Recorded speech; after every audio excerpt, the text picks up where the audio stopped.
dia a todos, que a paz de Jesus continue envolvendo cada um de nós.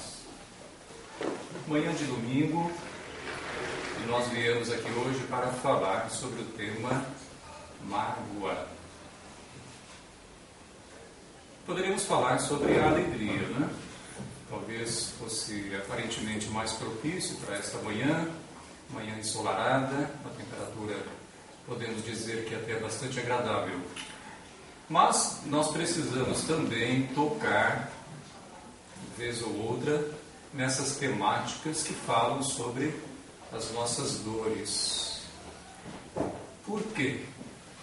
Nós o fazemos com o objetivo de tentar entender melhor o mecanismo gerador dessas dores. Por que nós as sentimos? Por que elas ocorrem em nossas vidas? Então, o propósito é conduzir para a alegria, o estado emocional de alegria, de bem-estar, de viver bem, de sentir prazer com a vida.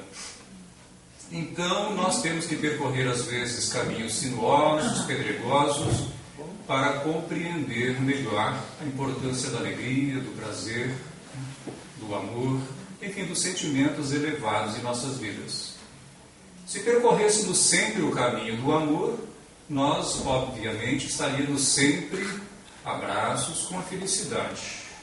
Mesmo diante de reveses da vida, algumas situações complicadas, algumas surpresas, porque a vida também nos surpreende.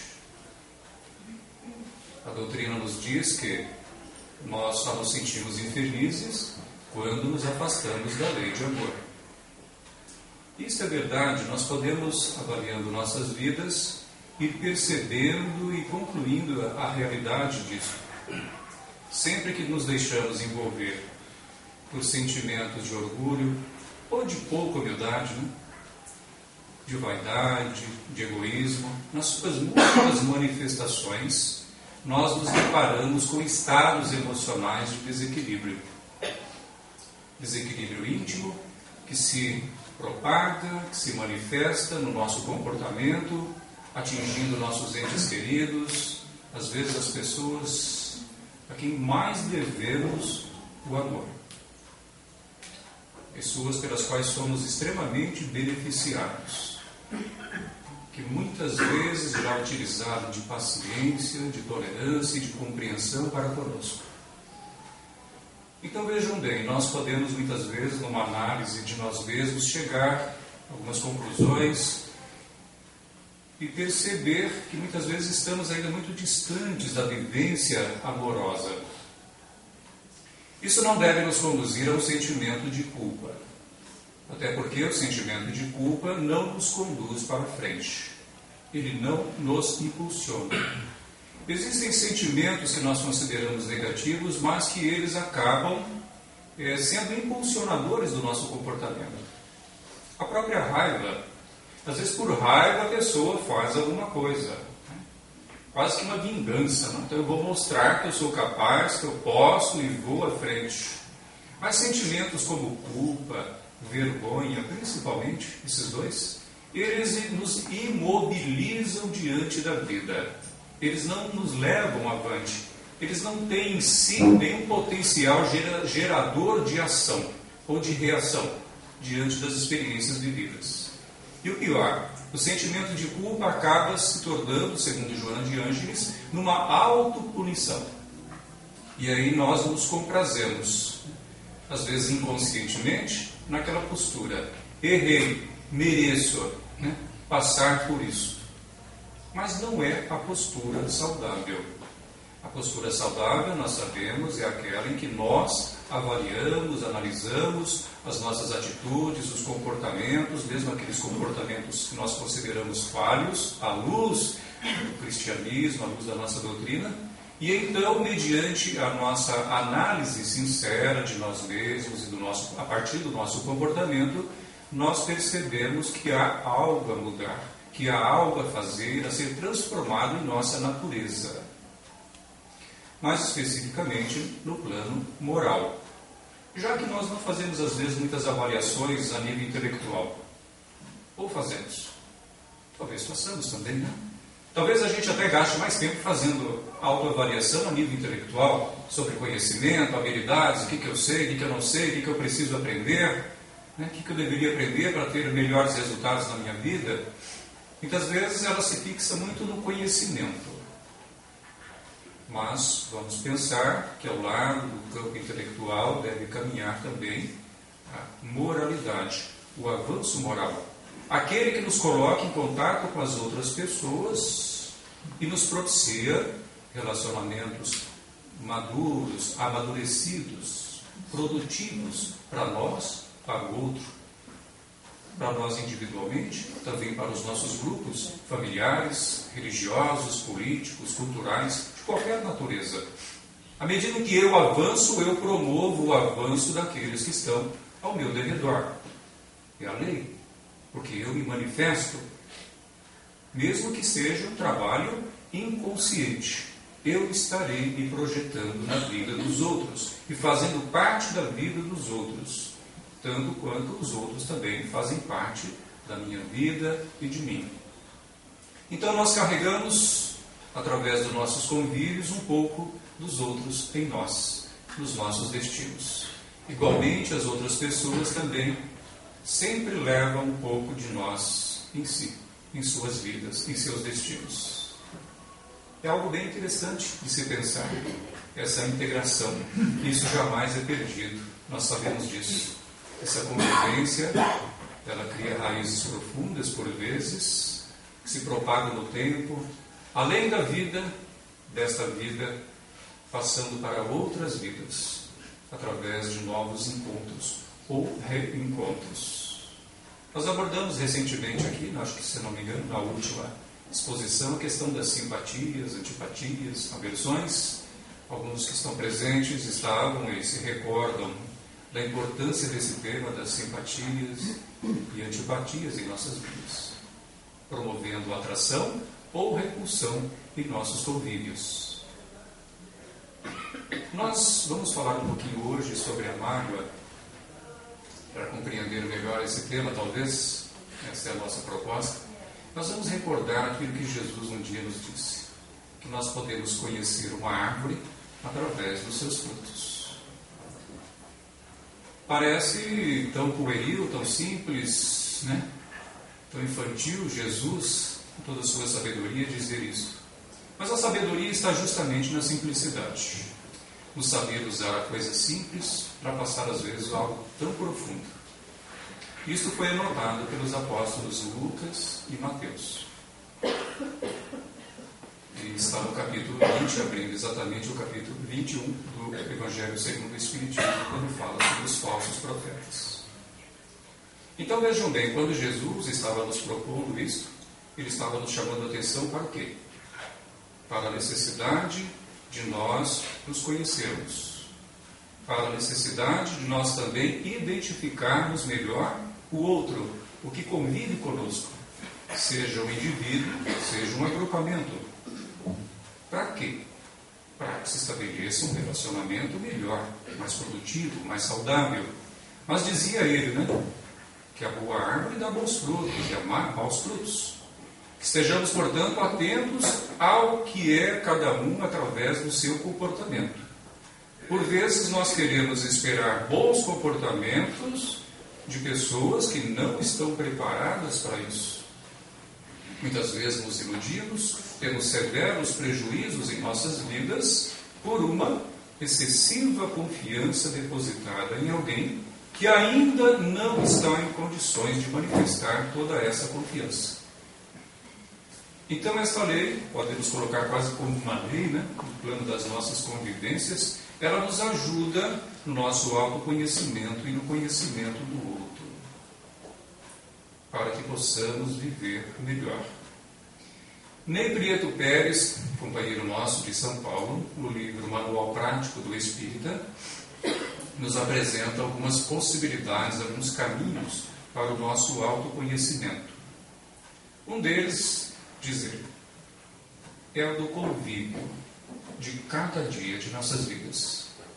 Através da convivência, nós podemos nos perceber acerca do que somos. Por quê? estaremos apresentando aí os nossos frutos, através das nossas palavras, através dos nossos silêncios, através das nossas gesticulações, porque às vezes um gesto fala muito, né? Do nosso comportamento como um todo, ou seja, a maneira como nós agimos e reagimos diante de todas as circunstâncias de nossas vidas. É isso que caracteriza o comportamento, envolve tudo. Então, através do convívio com o nosso próximo, nós podemos nos perceber, nos identificar melhor, perceber as nossas fragilidades, mas também as nossas possibilidades, que são muitas, são imensas. Outro caminho, diz ele, é através da autoanálise, onde nós paramos para avaliar nossas vidas. E aí ele se baseia, obviamente, na questão 919 do Livro dos Espíritos e no seu desdobramento a seguir, onde Santo Agostinho nos apresentava uma metodologia muito simples de autoanálise que ele diz, né, fazia todos os dias para se conhecer melhor e para ver o que nele poderia ser melhorado. Isso está na questão 919, que cada um pode, deve buscar lá no Livro dos Espíritos, ler, conhecer, para utilizar a seu favor. É um método muito simples. Qualquer pessoa pode fazer. Não precisa ser uma pessoa muito inteligente, não precisa ser uma pessoa culta, não precisa ter PhD em nada. Qualquer pessoa entende o que está escrito ali. Qualquer pessoa. E mesmo alguém que não saiba ler, pode ouvir através de outra pessoa o que ali está escrito. E de repente, talvez essa pessoa que não tenha culturas, né, até mesmo para saber ler, ela pode obter ali uma diretriz básica fundamental para que ela possa se trabalhar. E até por não saber ler, talvez ela até procure deter-se ainda mais no ouvir para poder apreender o conteúdo e utilizar a seu favor. Mas é um método tão simples, não precisa de muito conhecimento para obter essa informação que está ali e entendê-la de forma bem prática e objetiva. Então nós não podemos, com base nesse conhecimento que temos, argumentar que não sabemos os caminhos para o nosso crescimento, especialmente moral, né? Que é o propósito maior dessa questão e da doutrina espírita como um todo, como nós sabemos. E Allan Kardec deixou isso muito evidente para nós. O outro caminho proposto pelo Ney Prieto, para o nosso autoconhecimento, é o de nos percebermos melhor, nos identificarmos melhor através da dor. Justamente da dor. E todos nós aqui já entendemos de dor. Entendemos? Todo mundo aqui sabe o que é doer. Doer na carne ou doer no espírito. A dor física ou a dor moral. Qual delas seria pior? Moral. A dor física nós podemos às vezes suprimir, eliminar totalmente, às vezes até com um comprimido, né? Um comprimidinho. Mas a dor moral às vezes parece que não passa. Quando você pensa que passou, daqui a pouco ela volta, e depois vai embora, e daqui a pouco volta novamente. Isso tem muito a ver com essa nossa temática de hoje, mágoa. Então vejam bem, o caminho da nossa postura diante da dor, diante das experiências malogradas da vida, né, dos reveses da vida, que provocam dor, provocam sofrimento na nossa alma. Como nós nos comportamos? Como nós reagimos às experiências dolorosas? Com paciência ou impaciência? Somos tolerantes ou não? Somos compreensivos? Ou nos armamos de todos os lados? Qual a nossa postura? Num primeiro momento, surpreendidos, nós temos todo o direito do abatimento, de uma certa raiva, às vezes até um desejozinho de vingança. Mesmo que esse desejo seja meio assim camuflado, né? Se a pessoa se der mal, eu acho muito bom. Isso faz parte da nossa natureza. Vamos nos imaginar tão perfeitos assim que não vamos nos permitir o direito sequer de uma raiva, de uma mágoa. Não, de forma alguma. Nós temos que admitir e nos permitir, até de certa forma, isso. Mas num primeiro momento. Não pode permanecer esse estado. Se ele permanecer conosco, aí então vai se caracterizando um mal maior, patológico mesmo, a nível psicológico, e que pode se aprofundar, envolver toda a nossa vida, contaminar todos os setores da nossa existência. Ele pode nascer, por exemplo, dentro do lar, mas se propaga para a vida profissional, para a vida religiosa, em todos os lugares. E, obviamente, vai afetar também o nosso corpo físico, dada essa ligação, essa integração da alma com o corpo. Então, vejam bem, nós temos, através da nossa vivência dolorosa, também um caminho, uma oportunidade de autoconhecimento. Aí, então, nós temos 3 possibilidades. O autoconhecimento através do convívio, através da dor e através da autoanálise. A autoanálise é o caminho mais saudável. Não precisar mesmo esperar a dor. Até para que possamos nos precaver diante de situações, às vezes mais difíceis, que possam nos surpreender. Mas tendo sempre o Evangelho de Jesus como referencial maior para fazer os enfrentamentos. Sempre. Onde se encaixa a mágoa aí? Se estamos vivendo uma situação de mágoa, claro, é uma situação de dor, de sofrimento. Então nós podemos nos autoavaliar através dessa experiência. E como nós estamos nos comportando diante dela. Para ver qual a melhor maneira de nos posicionarmos, qual a melhor postura para poder fazer um enfrentamento ou reagirmos da maneira mais saudável e mais cristã. A mágoa, ela se encaixa dentro do capítulo 5º do Evangelho do Espiritismo, que trata das aflições humanas. E ali nós temos um item que fala sobre as causas anteriores de nossos sofrimentos atuais. E outro que fala sobre as causas atuais dos nossos sofrimentos de hoje. Onde se encaixaria a mágoa? Nas causas atuais. Sempre. Jamais em vidas anteriores. Não como mágoa, porque eu posso ter vivido situações de mágoa profunda em vidas anteriores. Mas elas poderão se manifestar na vida atual, não na forma de mágoa, como a gente vai ver no decorrer da nossa exposição. Porque nós não sabemos, foi uma mágoa que está gerando hoje talvez um transtorno de convivência, um transtorno íntimo que nós não entendemos. Então já se manifesta com algum nome diferente de mágoa. Porque a mágoa é uma experiência muito consciente. Nós sabemos como começou, onde começou, de que jeito começou, com quem começou, como, enfim, o fato aconteceu. Ou uma sucessão de fatos que deram origem ao sentimento de mágoa, a essa emoção desagradável. Aliás, o que mais incomoda na mágoa é exatamente isso. É a gente não conseguir sair do campo consciente da experiência. Não conseguimos.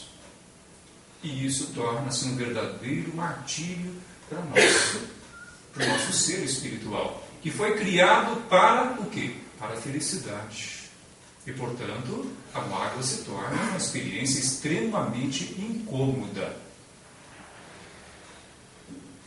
Nós carregamos mágoas ou não?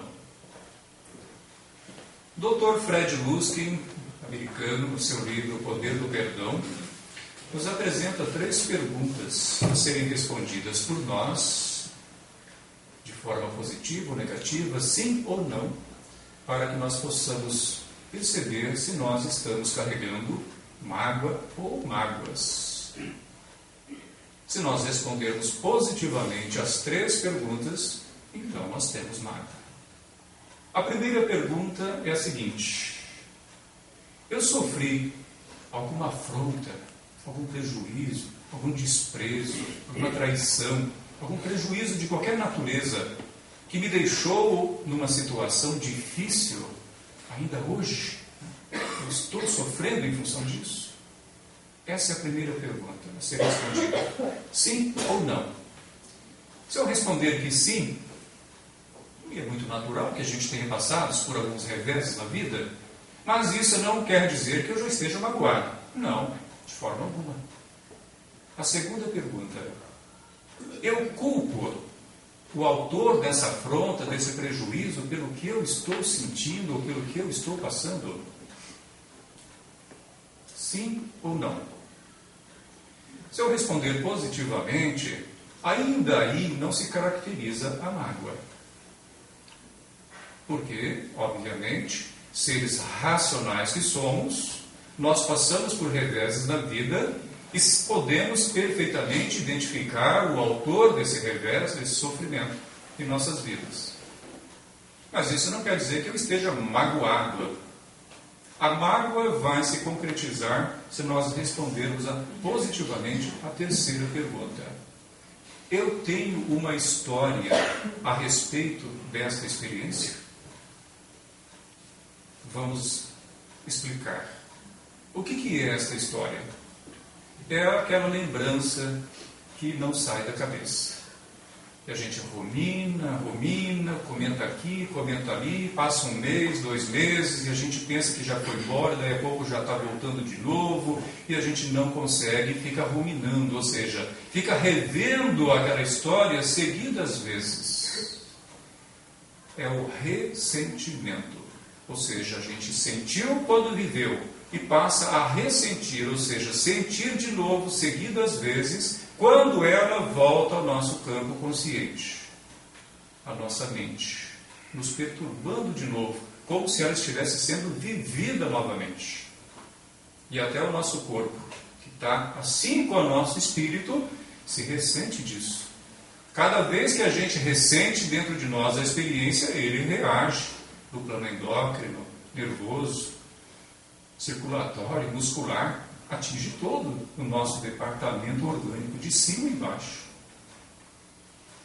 Joana de Ângeles, a mentora do Divaldo, nos diz que se a mágoa não for bem trabalhada, para ser transformada na sua natureza, de certa forma eliminada, ela vai desvitalizar alguma região do corpo, criando, portanto, condições favoráveis para o desenvolvimento de uma enfermidade naquele ponto. Desvitalizar significa deixar de passar energia por ali, né? Deixa de passar energia, o fluido vital, deixa de circular por aquele ponto. E geralmente nós seremos afetados naqueles pontos do nosso organismo mais suscetíveis, mais débeis, porque todos nós temos os nossos pontos frágeis no organismo, particulares ao nosso histórico espiritual.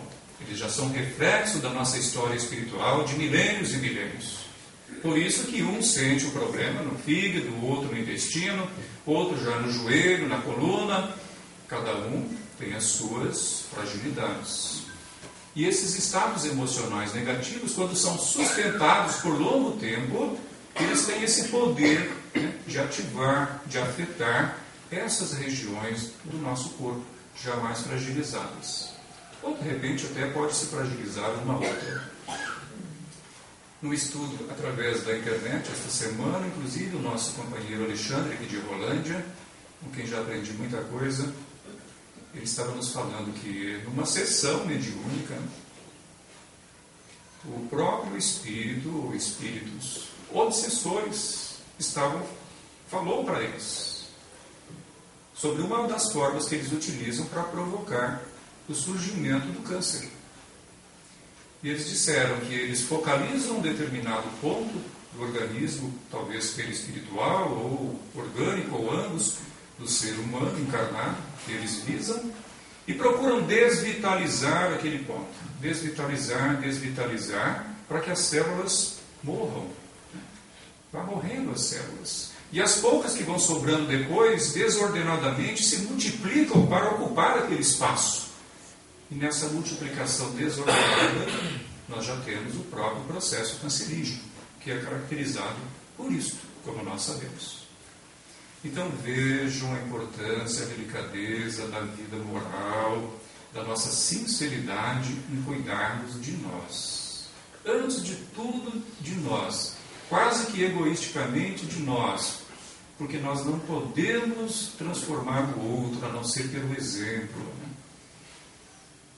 E principalmente quando o outro se mostra aberto. Mas nós temos toda a liberdade do mundo para atuar sobre nossa própria natureza individual. Este é o nosso dever primeiro, sem dúvida alguma. A mágoa. 2 fatores contribuem para o surgimento da mágoa. Contribuem. Eles favorecem autoestima negativa e baixo nível de humildade. Ou orgulho, se preferirem. A autoestima é aquela avaliação que nós fazemos acerca de nós mesmos. Ela é mais uma postura, ela não é uma qualidade em si. Ela é resultado de um conjunto. Então, a autoestima é uma postura, é um julgamento que nós fazemos acerca de nós mesmos.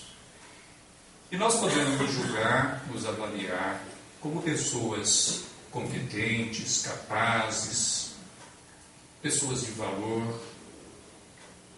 E quando o fazemos, nós dizemos que temos uma autoestima positiva.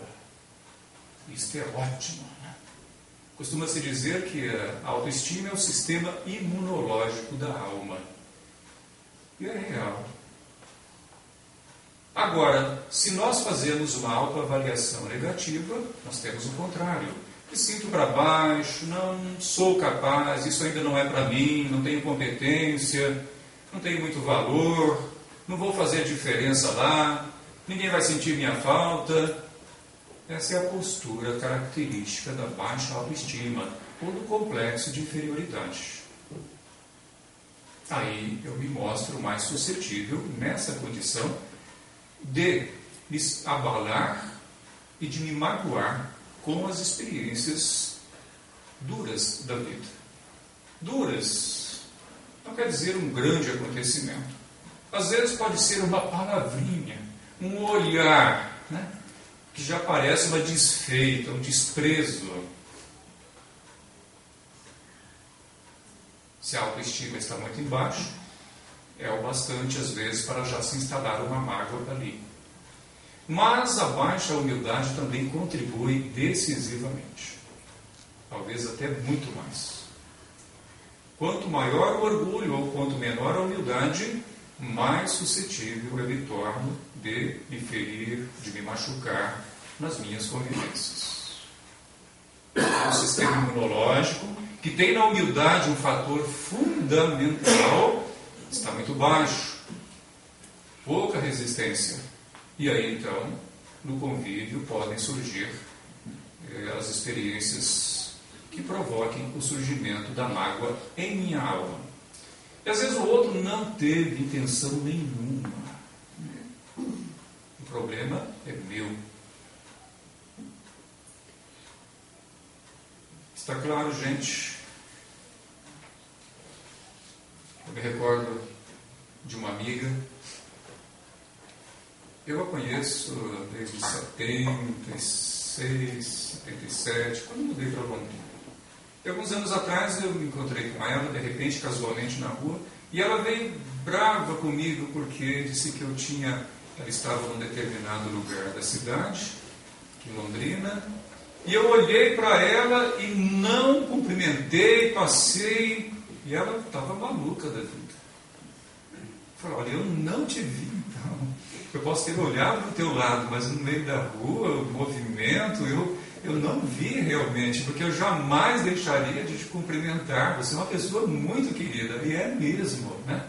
É uma pessoa que jamais eu vou deixar de parar para conversar, porque eu me sinto muito bem com ela. Aí eu percebi a questão da baixa humildade, né? Uma outra vez, um caso semelhante, eu estava para atravessar a rua ali perto do edifício Cinzia, e ali tem bastante movimento. Agora tem um sinal que ajuda, ali tem aquela banca de revistas, vocês conhecem bem ali. Não tinha, e você vai atravessar a rua, você tem que olhar para lá e para cá.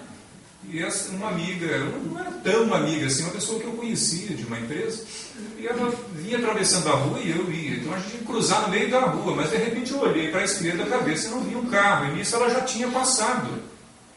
Algum tempo depois eu entrei na loja onde ela trabalhava para conversar com uma amiga que trabalhava lá também, muito amiga mesmo, pessoa muito querida, que já partiu muito cedo inclusive, e essa moça veio tirar contas comigo. Agressiva. Eu falei, meu Deus, não, eu nem me preocupei em querer me explicar para ela, porque eu vi que não tinha jeito, ela estava tão nervosa. Eu falei, meu Deus, olha aí, não houve essa intenção, né? Então é o baixo nível de humildade. A pessoa se sente ofendida, machucada. O que a gente pode fazer nesses momentos? Você não tentar explicar, pedir perdão, mesmo sabendo que não cometeu o ato, né, ilícito, né, não teve aquela intenção. Mas a pessoa, na verdade, é que está precisando fazer um trabalho de reforma interior, de transformação moral urgente. Né? Porque, com certeza, essa sua característica de personalidade a coloca em choque frequentemente nos seus convívios. Né? Porque nem sempre as coisas vão correr do jeito que a pessoa quer ou do jeito que nós queremos. Então veja a importância também da humildade e de uma autoestima mais positiva. Bom, superação e amadurecimento. O que fazer, então, para avançar nesse caminho, para superarmos a mágoa? Aliás, me recordo aqui de uma frase de André Luiz que nos diz, né, para que nós cuidemos dos nossos melindres, para que ele não se transforme em ódio. O melindre, às vezes uma coisinha boba que machucou, afetou, se nós não trabalharmos e eliminarmos logo no começo aquilo, pelo processo de ruminação, né, que vem à mente, a gente fica naqueles solilóquios. Né? Solilóquios é quando a gente fica com aquelas conversas internas, é um diálogo interno, a gente fica dialogando dentro da nossa mente. Nós fazemos dois papéis, o nosso e do outro. Né? A gente fala, o outro fala dentro de nós, a gente responde, retruca. É um solilóquio. Nós temos essa habilidade. Só que é o sofrimento, né? Quando esse solilóquio, essas conversas, esse diálogo interno se torna muito alto, gerando problemas muito sérios para nós. E claro que não faltam, né, irmãos infelizes do plano invisível para se sintonizar ou buscar a sintonia conosco nesses momentos e nos insuflar cada vez mais a raiva. Porque eles estão infelizes e querem que nós também sejamos infelizes. E se sentem bem nisso. Porque conseguem ali uma forma fácil de se comunicar conosco, mente a mente, estabelecendo às vezes ligações que permanecem por dias, semanas, e vai por meses, e há casos aí que o espírito, aproveitando essa brechazinha dentro do nosso campo mental, e vai se aprofundando até chegar ao ponto de dominar totalmente a mente da criatura encarnada, e dominada e conduzida na vida. Superação. Analisar o que aconteceu, procurar racionalizar aquela experiência que nos magoou, que gerou a mágoa. Racionalizar, tirar um pouquinho de lado a emoção, olhar o outro com outros olhos, começar a pensar de uma maneira diferente, mais positiva, sobre aquela pessoa e sobre aquela experiência vivida, para que ela possa ir sendo mudada na sua natureza, né? A natureza das energias que estão ali dentro de nós. Porque nós não vamos remover o fato e a experiência vivida, não é possível. Nós podemos transformar a natureza da energia que se associou àquela experiência. E isso nós podemos fazer quando passamos a pensar diferente, pensar com compreensão, pensar com perdão, com tolerância, com amabilidade, a respeito daquela pessoa, daquelas experiências. E compreendendo que se fomos efetivamente feridos, machucados e prejudicados, essa criatura tem tudo isso já incluso no seu histórico espiritual. E ela vai se deparar, pela lei de justiça, obviamente, com o retorno de tudo isso. Mais dias, mais anos, menos anos. inevitavelmente. E isso a conduzirá a um processo de amadurecimento, de crescimento. Talvez um dia ela até peça perdão para nós. Ou talvez um dia também a gente vá pedir perdão para alguém que nós sentimos que podemos ter magoado, ferido com as nossas palavras, com o nosso desprezo, com a nossa indiferença. Certamente. Se nós fazemos isso enquanto encarnados, no mundo espiritual, certamente nós faremos isso muitas vezes. Porque aí a nossa consciência vai se expandir muito mais. E nós teremos uma percepção mais aguda, mais profunda de nós e das experiências vividas. Isso muitas vezes nos conduzirá a estados de muito sofrimento, mas um sofrimento necessário que nos conduzirá de fato a uma reformulação, quem sabe, definitiva de nossas condutas. É importante que nós nos sintamos também um pouco responsáveis por certas experiências que nós vivemos. Não atribuir tudo ao outro, a coisa de culpar o outro. Se culpar se é ruim, ficar culpando só o outro também não é bom. A nossa responsabilidade é conosco. O que eu fiz? Qual foi o meu comportamento e em que ele contribuiu para que aquilo chegasse àquele ponto? Nem sempre nós gostamos de fazer essa análise, mas ela é indispensável. É a autorresponsabilização. Quando nós fazemos isso, nos responsabilizamos, nós abrimos o caminho do nosso crescimento e do nosso amadurecimento verdadeiro. Enquanto não fazemos isso, não crescemos, não nos desenvolvemos e permanecemos num estágio de consciência ruim, digamos assim, e que favorece o sofrimento. Então, autorresponsabilizar-se, ou seja, viver mais consciente do que fizemos, por que fizemos, para que, a partir dessa avaliação, dessas experiências, possamos estabelecer um roteiro de experiências melhores daqui para diante, com mais amadurecimento, mais consciência e mais paz. Aliás, acerca disso, eu gostaria de ler para vocês o que Allan Kardec nos diz no capítulo 5º, que trata das aflições humanas, nos chamando a atenção exatamente para isso. Quando ele nos diz, lá, não anotei o número do item, não é o mais importante. Todos quantos sejam feridos no coração por reveses e decepções da vida, consultem serenamente a sua consciência. Remontem pouco a pouco a causa dos males que os afligem e verão se as mais das vezes não poderiam confessar. Se eu tivesse feito, ou se não tivesse feito tal coisa, eu não estaria nesta situação. Fundamental isso, gente, fundamental. Eu chamar a responsabilidade pessoal, avaliação de nós mesmos, de nossa consciência.